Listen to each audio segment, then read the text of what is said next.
eating fruits and vegetables alone will help reduce obesity or promote weight loss. Eating fruits and vegetables can be a very helpful thing to do, and it's an important part of one's diet. But simply increasing one's intake of fruits and vegetables just adds calories to the diet. It only helps if, as part of increasing fruits and vegetables, one makes a concerted effort to reduce other sources of food intake so that one's total food or calorie intake is reduced. And that's important, and that often gets neglected in health promotion strategies that involve fruits and vegetables.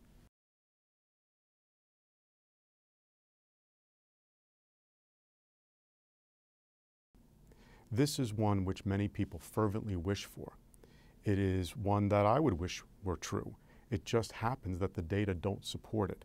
And despite the fact that the data don't support it, this is a very popularly espoused or promoted myth in the field of public health. Breastfeeding, again, like fruit and vegetable consumption, is a very important part of health. We should promote breastfeeding. Breastfeeding is good, but it does not seem to be protective against obesity. So we need to look for other things that may be protective against obesity.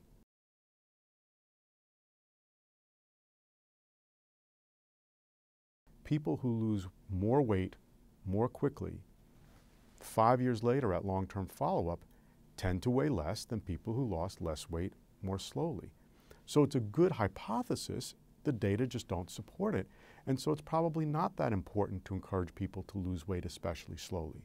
There are certainly some risks with very rapid weight loss that we want to be careful of.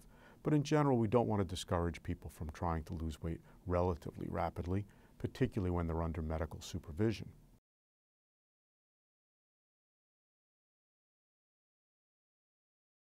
We know that on average, when we do anything other than surgery, we tend not to get much more than about 10% weight loss in people. That is, people don't lose much more than about 10% of their initial body weight in a university-based, medically supervised weight loss program involving lifestyle intervention. In contrast, people who come into such programs usually want to lose about 25% of their body weight, or even more sometimes.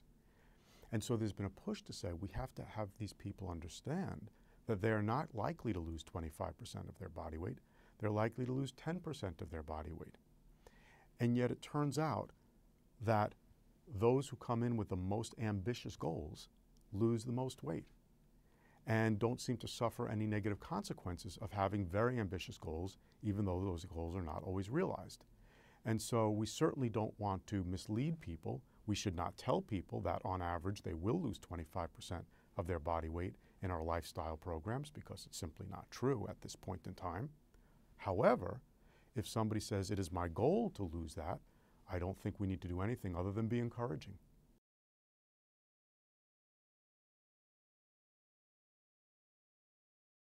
I think there's an element of truth in that.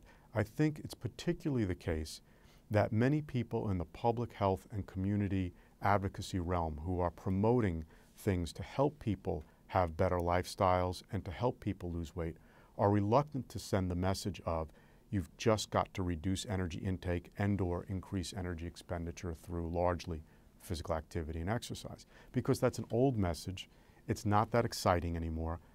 People are tired of hearing it, and it's difficult. We all know that if you can reduce your food intake enough for a long enough period of time, you will lose weight, but it's very hard and uncomfortable for most people to do.